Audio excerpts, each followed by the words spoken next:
కాపర్లకు కూడి వచ్చిన సంఘానికి నా వందనాలు తెలియజేస్తున్నాను. కొద్ది నిమిషాలు దేవుని వాక్యాన్ని ధ్యానం చేసుకుందాము. ముందుగా బిడ్డ చదివి ఉన్నది యెషయా గ్రంథము 61వ అధ్యాయము 10వ వచనం.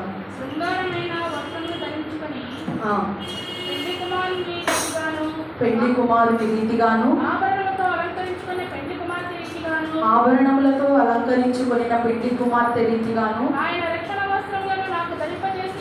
ఆయన రక్షణ వస్త్రములను నాకు ధరింపచేసి ఉన్నాడు. నీతి అను పైబట్టను నాకు ధరింపచేసి ఉన్నాడు. యెహోవాను బట్టి మహదానందముతో నేను ఆనందించుచున్నాను. నా దేవుని బట్టి నా ఆత్మ ఉల్లసించుచున్నది. చాలండి, వాక్యాన్ని గురించి ప్రార్థన చేస్తున్నాం. స్తోత్రము స్తోత్రము మహనీయుడ మహోన్నతుడ నీకే వేలాది వందనాలు ప్రభా. వాక్యం చెప్పడానికి తండ్రి నేను ఇక్కడ నిలబడి ఉండగా ప్రభా, నేను కాదు తండ్రి, నీవే మా పక్షాన ఉండి మాట్లాడండి తండ్రి. విన్నటువంటి వాక్యాన్ని ప్రభా మా హృదయంలో భద్రపరుచుకొని ఆ వాక్యానుసారంగా మేము జీవించే భాగ్యాన్ని మాకు దయచేయమని వేడుకుంటున్నాం తండ్రి. మనకి కావలసిన కనీస అవసరతలు ఏంటండి?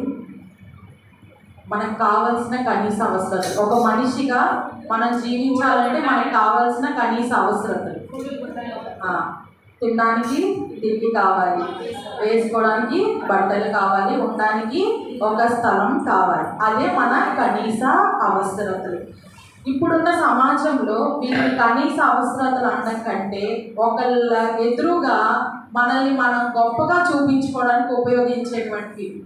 ఒక ఇద్దరు ముగ్గురు కలిసి కూర్చొని తింటున్నారంటే వాడి దగ్గర ఏముందో అది తినడానికంటే కూడా పక్కన వాడు ఇది తింటున్నాడు, నేను ఇది తినకపోతే నా గురించి వాడు ఏమనుకుంటాడు, పక్కన వాడు ఇలాంటి ఇల్లు కట్టుకున్నాడు, ఒకవేళ నేను ఇలాంటి ఇంట్లో ఇంతకంటే గొప్ప ఇంట్లో ఉండకపోతే నా గురించి వాడు ఏమనుకుంటాడు, తను అలాంటి బట్టలు వేసుకుంది, వాడు అలాంటి బట్టలు వేసుకున్నాడు, నేను ఇలాంటి బట్టలు ధరిస్తే నన్ను చూసి వాళ్ళు ఎలాంటి మాటలు మాట్లాడుకుంటారో, నేను వారిలో ఎక్కడ తక్కువ అయిపోతాను. మొదటిగా ఇవి మనకు కనీస అవసరతలుగా ఉన్నవి. ఇప్పుడు మనల్ని మనం ఇతరులకు నిరూపించుకోవడానికి ఉపయోగించేటువంటి వాటిగా మనం చూపించుకుంటున్నాం. ఈరోజు నేను చెప్పబోయే అంశము రక్షణ వస్త్రం. ఏంటిదండి? చెప్పాలి, ఏంటిది? రక్షణ వస్త్రం. బైబిల్లో మనం చూసినట్లయితే రకరకాల వస్త్రాల గురించి చెప్పబడి ఉన్నాయి. సాధారణ వస్త్రాలు, యాజక వస్త్రాలు, ఉల్లాస వస్త్రాలు, అలాగే చాలా చెప్పబడి ఉన్నవి అనమాట. ఇప్పుడు నేను కొన్నిటి గురించి ఇప్పుడు చెప్తాను. మొదటిది సాధారణ వస్త్రాలు. ఆదికాండము 3వ అధ్యాయము 21వ వచనంలో చూసినట్లయితే, ఆదికాండము 3వ అధ్యాయము 21వ వచనం, దేవుడైన యెహోవా ఆదామునకు అతని భార్యకును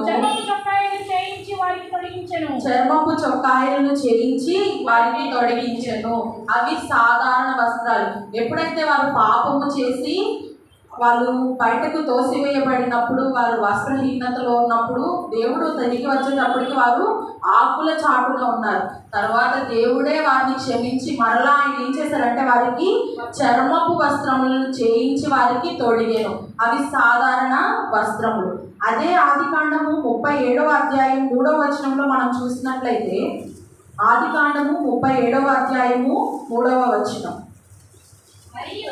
మరియు యోసేపు ఇశ్రాయేలు వృద్ధాప్యమందు పుట్టిన కుమారుడు కనుక కుమారులందరికంటే అతన్ని ఎక్కువగా ప్రేమించి అతని కొరకు విచిత్రమైన నిలువుటంగి కుట్టించెను. అతని సోదరులు తమ తండ్రి అతనిని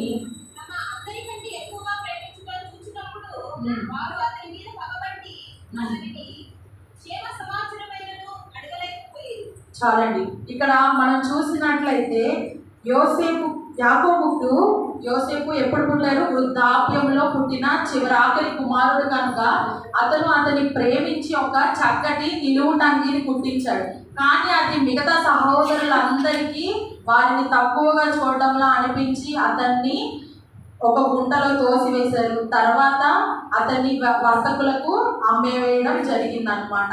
ఇక్కడ సాధారణ వస్త్రం కోసమే వాళ్ళు ఇంతలా ఆలోచించి వాళ్ళ తోడబుట్టిన సహోదరునే వారు అలా చేశారు. మనము ఈ లోకంలో ఉన్న ఇలాంటి రకరకాల రంగురంగుల వస్త్రాల కోసం మనము ఆరాటపడుతున్నాము, వాటి కోసం మనం ప్రయాసపడుతున్నాం. కానీ మనం వేటి కొరకు ప్రయాసపడాలంటే దేవుడు మనకు అనుగ్రహించేటువంటి ఉల్లాస వస్త్రముల కొరకు, ఆయన మనకు అనుగ్రహించే సంతోష వస్త్రముల కొరకు, అదేవిధంగా ఆయన మనకు అనుగ్రహించే రక్షణ వస్త్రముల కొరకు మనం ప్రయాసపడే వారిగా ఉండాలి. కానీ మనం దేనికోసం ప్రయాసపడుతున్నాం? ఈ లోకంలో ఉండే వాటి కోసం మాత్రమే ప్రయాసపడుతూ ఉన్నాం అన్నమాట. మొదటిది సాధారణ వస్త్రములు మనం చూసి ఉన్నాము. రెండవదిగా చూసినట్లయితే రాజవస్త్రాలు. ఏంటిదండి? ఈ లోకంలో అయితే సినిమా హీరోలు మంచి మంచి బ్రాండెడ్ బట్టలు వేసుకుంటారు. అవి చూడగానే మనకు అవి కావాలి. ఒకళ్ళు అవి వేసుకుంటే అబ్బా ఎంత బాగున్నాయో మనకు అవి కావాలి. ఒక పొలిటీషియన్ మంచి డ్రెస్ మంచి సూటో వేసుకుంటే చూడగానే మనకి వాటి పట్ల ఆకర్షణ ఆసక్తి రెండు వస్తాయి. కానీ దేవుడు మనకు అనుగ్రహిస్తానన్న దాని పట్ల మాత్రం మనకి ఎలాంటి ఆశ ఆసక్తి రెండు కలగడం లేదనమాట. అలాగే బైబిల్లో ఉన్నటువంటి కొన్ని రాజవస్త్రాల గురించి చూద్దాము. యోసేపుకు ఫరో ఒక వస్త్రాన్ని ఇచ్చారండి. ఆదికాండము 41వ అధ్యాయము 42వ వచనంలో చూసినట్లయితే, ఆదికాండము 41వ అధ్యాయము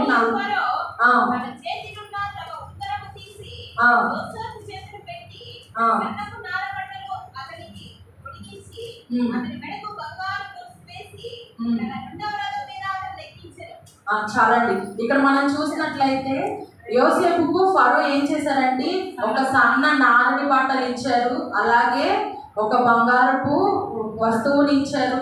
ఇవన్నీ ఇచ్చి అతన్ని సన్మానించారు. ఎందుకొరకు సన్మానించారు? ఎందుకొరకు సన్మానించారు?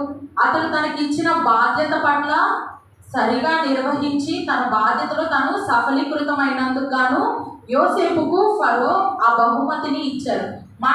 మనకిచ్చిన బాధ్యత పట్ల మనం సక్రమంగా ఉన్నామా? మనకిచ్చిన బాధ్యతను సక్రమంగా నెరవేరుస్తున్నామా? మనకిచ్చిన బాధ్యత ఏంటంటే దేవుడు మనకిచ్చిన బాధ్యత ఏంటి? మన దేహము దేవుని ఆలయము. ఇంకా మనం దేనికోసం ప్రయాసపడాలి? నిత్య రాజ్యం కోసం. కానీ మనం దేనికోసం ప్రయాసపడుతున్నాం? ఈ లోకంలో ఉండేటువంటి ప్రతి ఆశ కొరకు, ధనం కోసమైనా శరీరాశల కోసమైనా మన ఆశయాలు మన నేత్రాశల కోసం ప్రతి దాని కోసం మనం జీవిస్తూ ఉన్నాం. కానీ మనం జీవించాల్సింది నిత్య రాజ్యం కొరకు, కానీ దానికోసం లేదు. అదేవిధంగా యోసేపు ఇక్కడ చూసినట్లయితే ఆయన మనలా లేదు. ఆయన తనకి ఇచ్చిన బాధ్యతలను సక్రమంగా నిర్వహించారు కాబట్టి ఫరో ఆయనకు సన్మానం చేశారు. అదేవిధంగా మనం చూసినట్లయితే మొర్దుకైని కూడా సన్మానించడం జరిగిందండి రాజవస్త్రంతో. ఎస్తేరు గ్రంథము 6వ అధ్యాయం 8వ వచనంలో చూసినట్లయితే, ఎస్తేరు గ్రంథము 6వ అధ్యాయము 8వ వచనం. ఎస్తేరు గ్రంథము 6వ అధ్యాయము 8వ వచనం. రాజు ధరించుకొని రాజవస్త్రములను రాజు గుర్రమును రాజు తన తల మీద ఉంచుకొని రాజ కిరీటమును ఒకడు తీసుకొని రాగా గనులైన రాజు యొక్క అధిపతులలో ఒకడు ఆ వస్త్రములను ఆ గుర్రమును పట్టుకొని రాజు గణపరచను ఆపేక్షించు వారికి ఆ వస్త్రములను ధరింపచేసి ఆ గుర్రము మీద అతనిని ఎక్కించి రాజవీధులలో అతను నడిపించుచు రాజు గణపరచను ఆపేక్షించు వారికి ఈ ప్రకారముగా చేయుతగునని అతని ముందర చాటింపవలెను. అందుకు రాజు, నీవు చెప్పిన ప్రకారమే శీఘ్రంగా ఆ వస్త్రములను ఆ గుర్రమును తీసుకొని రాజు గుమ్మమునొద్ద కూర్చొని ఉన్న యూదుడైన మొర్దుకైకు అలాగునే చేయి. ఎవరికి చేయాలండి? మొర్దుకైకి చేయమని చెప్తున్నారు. ఎలాగా?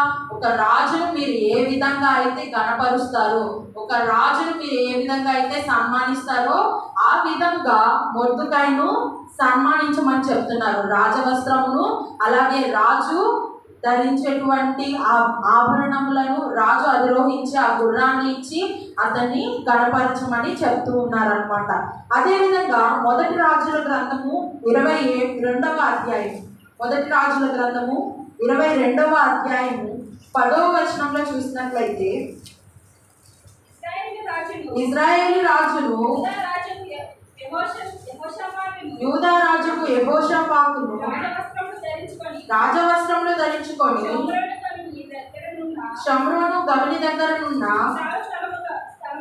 విశాల స్థలమందు గద్దల మీద ఆసీనులై ఉండి ప్రవక్తలందరూ వారి సమక్షమందు ప్రకటన చేయుచుండగా. చాలండి, ఇక్కడ ఏం ధరించి ఉన్నారండి వాళ్ళు? రాజవస్త్రములు. ఏంటివి? రాజవస్త్రములు. ఇందాక మనం చెప్పుకున్నాం, కొంతమంది సినిమా హీరోయిన్లు అయితే వాళ్ళకి తగినటువంటి బట్టలు వేసుకుంటారు. రాజకీయాలు చేసే వాళ్ళు వారికి తగిన వస్త్రాలను ధరిస్తారు. అలాగే వీరు రాజులుగా ఉండి వీరు రాజవస్త్రాలను ధరించి ఉన్నారు. కొంతమంది ఆ రాజవస్త్రాలతో సన్మానించబడి ఉన్నారన్నమాట. అదేవిధంగా మనం మూడవదిగా చూసినట్లయితే యాజక వస్త్రాలు. ఏంటండి? యాజక వస్త్రాలు. యాజక వస్త్రాల ఏర్పాటు మనం చూసినట్లయితే నిర్గమకాండము 28వ అధ్యాయము 2వ వచనం. నిర్గమకాండం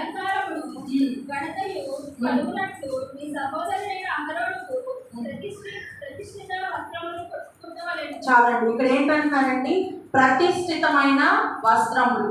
అహరోనుకు ప్రతిష్ఠితమైన వస్త్రములను ధరింప చేయమని చెప్తున్నారు. మన మధ్యలో ఉన్న సేవకులు ఉన్నారు, వాళ్ళకి వాళ్ళు సేవకులుగా ప్రతిష్ఠించబడి మన మధ్యలో సేవ చేస్తూ ఉంటారు సేవకులు. వారికంటూ వస్త్రాలను ఉంటాయన్నమాట. అవి ప్రతిష్టా వస్త్రములు. వాటినే వారు ధరించి మన మధ్యలో సేవ చేస్తూ ఉంటారన్నమాట. అదేవిధంగా ఆ వస్త్రాలు చాలా పవిత్రమైనవి. ఏంటండి? పవిత్రమైనవి. మనం చూసినట్లయితే యేసుక్రీస్తు వారు ఒకసారి నడుస్తూ వెళ్తున్నప్పుడు అప్పుడు 12 సంవత్సరాలుగా రక్తస్రావం కలిగిన స్త్రీ వచ్చి ఆయన అంగీలో ఉన్న చిన్న భాగాన్ని ఆవిడ ముట్టినప్పుడు ఆవిడ స్వస్థత పొంది ఉన్నది. ఆయన వస్త్రాలలో స్వస్థత ఉంది. అవి పవిత్రమైన వస్త్రాలు, ప్రతిష్ఠితమైన వస్త్రాలు. అదే విధంగా సేవకులు కూడా అటువంటి వస్త్రాలను ధరించి ఉంటారన్నమాట. కీర్తనలు 132వ కీర్తన 9వ వచనం. 132వ కీర్తన 9వ వచనం. మీ యాజకులు నీతిని వస్త్రము వలె ధరించుకొందురుగాక. నీ భక్తులు ఉత్సాహగానము చేయుదురుగాక. ఇక్కడ ఏం చెప్తున్నారంటే, యాజకులు నీతిని వస్త్రముల వలె ధరించుకొందురు. వారు ఎటువంటి వస్త్రములు ధరించుకున్నారు? సేవకులు నీతి అను వస్త్రములను వారు ధరించుకొని ఉన్నారు. మనము కూడా అదే విధముగా ఉండవలసిన వారమై ఉన్నాం. 4వదిగా చూసినట్లయితే ఉల్లాస వస్త్రములు. ఏంటండి? ఉల్లాస వస్త్రములు. యెషయా గ్రంథము 61వ అధ్యాయము 3వ వచనంలో చూసినట్లయితే, యెషయా గ్రంథము 61వ అధ్యాయంలో సియోనులో దుఃఖించు వారికి ఉల్లాస వస్త్రములు ధరింప చేయుటకును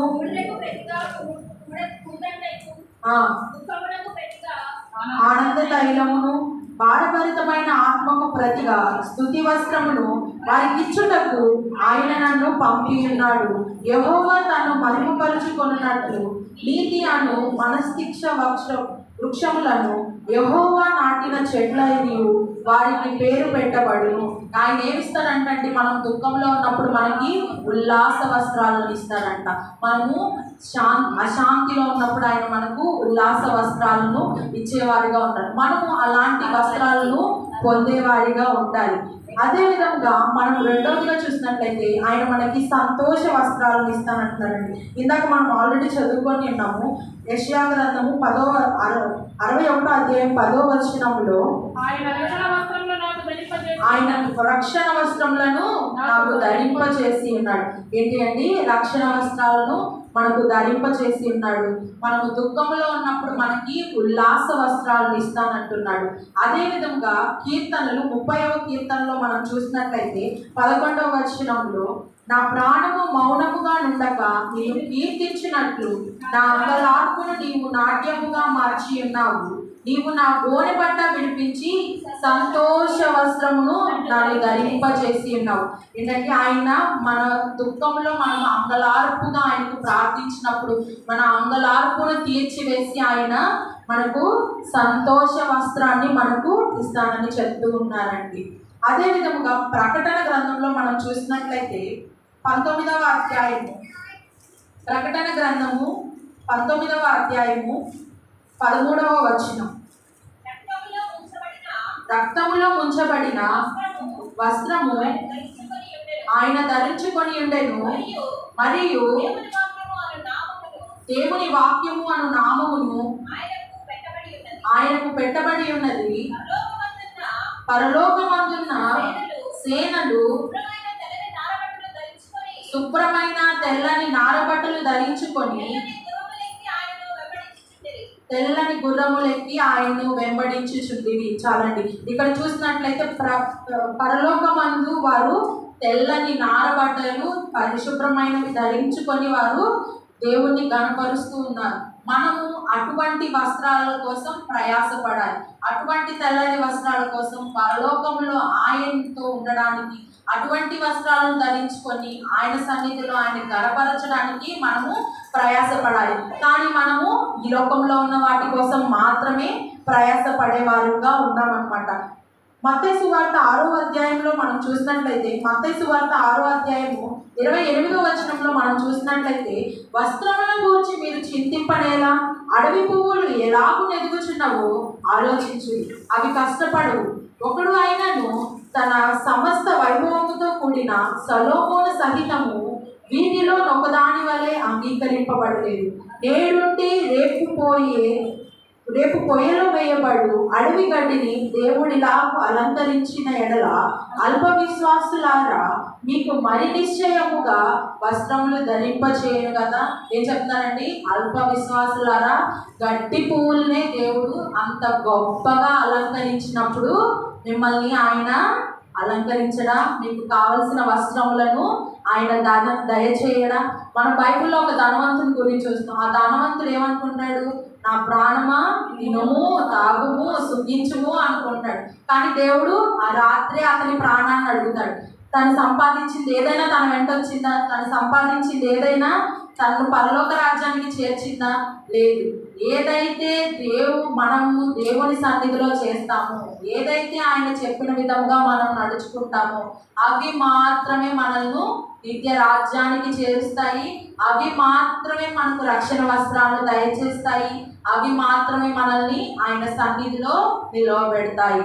హల్లెలూయా. మనము అటువంటి వస్త్రాల కోసం, అటువంటి దేవుని సన్నిధిలో ఉండడం కోసం ప్రయాసపడే విధముగా వాటి కోసం మనల్ని మనం సిద్ధపరచుకునే వారిగా ఉండాలని కోరుకుంటూ ఈ కొద్ది మాటలు ముగిస్తున్నాను.